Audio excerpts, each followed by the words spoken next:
সাতক্ষীরায় শান্তিপূর্ণভাবে প্রথম ধাপে উপজেলা পরিষদ নির্বাচনের ভোট গ্রহণ চলছে। বুধবার সকাল 8টা থেকে শুরু হয়ে বিকাল 4টা পর্যন্ত এই ভোট গ্রহণ চলে। বিস্তারিত থাকছে সাতক্ষীরা থেকে নিজস্ব প্রতিনিধি আব্দুল ওয়াহাবের পাঠানো ভিডিও চিত্রে। প্রথম ধাপে শ্যামনগর ও কালীগঞ্জ উপজেলা পরিষদ নির্বাচন অনুষ্ঠিত হচ্ছে। এই রিপোর্ট লেখা পর্যন্ত কোথাও কোনো সহিংসতা বা অপ্রীতিকর ঘটনার খবর পাওয়া যায়নি। তবে কিছু কেন্দ্রে খুব কম সংখ্যক ভোটারের উপস্থিতি লক্ষ্য করা গেছে। জেলা রিটার্নিং অফিসার মোহাম্মদ হজরত আলী জানান, সুষ্ঠুভাবে নির্বাচন সম্পন্ন করার জন্য ভোট কেন্দ্রে প্রয়োজনীয় সংখ্যক আইনশৃঙ্খলা রক্ষাকারী বাহিনীর সদস্য মোতায়েন করা হয়েছে।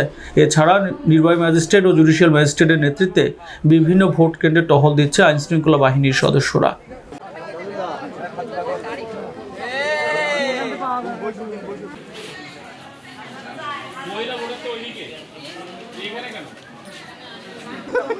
পাস করলে চিনতে পারে কেউ, ফোন করবি আর ফেল করলি তো মহিলাদের নাম থাকে।